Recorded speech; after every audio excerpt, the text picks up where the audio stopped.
कुछ सालों पहले की बात है। एक छोटा सा गांव था जहां एक माँ और उसका बेटा रहते थे।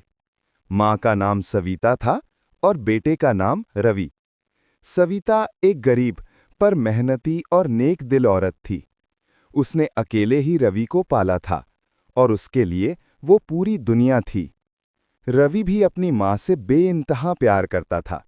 जब वो छोटा था तो सविता उसे हर रात कहानी सुनाती थी, जिसमें राजा, रानी और जादुई दुनिया की बातें होती थीं।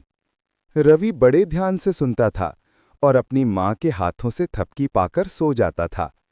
माँ की लोरियां उसके बचपन की सबसे खूबसूरत यादें थीं। समय बीतता गया और रवि बड़ा हो गया। उसकी नौकरी शहर में लग गई। रवि ने सोचा कि अब वो अपनी माँ को सारी खुशियां देगा और उनकी हर मुश्किल दूर कर देगा।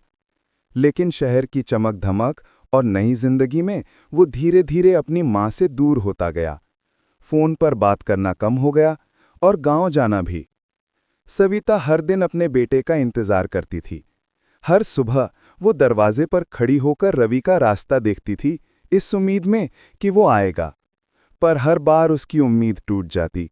सविता ने कभी शिकायत नहीं की, बस हर दुआ में अपने बेटे की खुशी मांगी।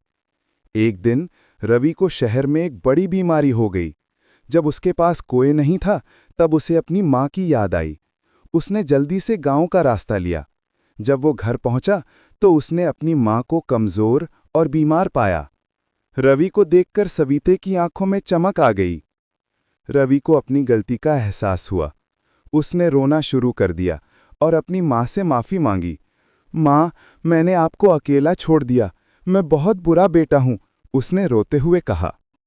सविता ने प्यार से उसके सर पर हाथ फेरा और बोली, मेरा बेटा कभी बुरा नहीं हो सकता। माँ का प्यार कभी खत्म नहीं होता, चाहे कितने भी साल बीत जाएं।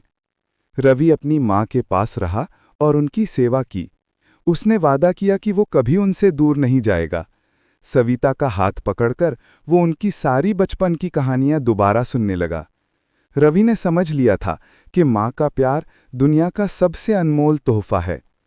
ये स्टोरी से हमें ये सीख मिलते हैं, माँ का प्यार अनमोल होता है और हमें कभी भी अपनी माँ को अकेला नहीं छोड़ना चाहिए। आपको ये वीडियो कैसे लगी कमेंट सेक्शन में बताओ और चैनल को सब्सक्राइब लाइक जरूर करो।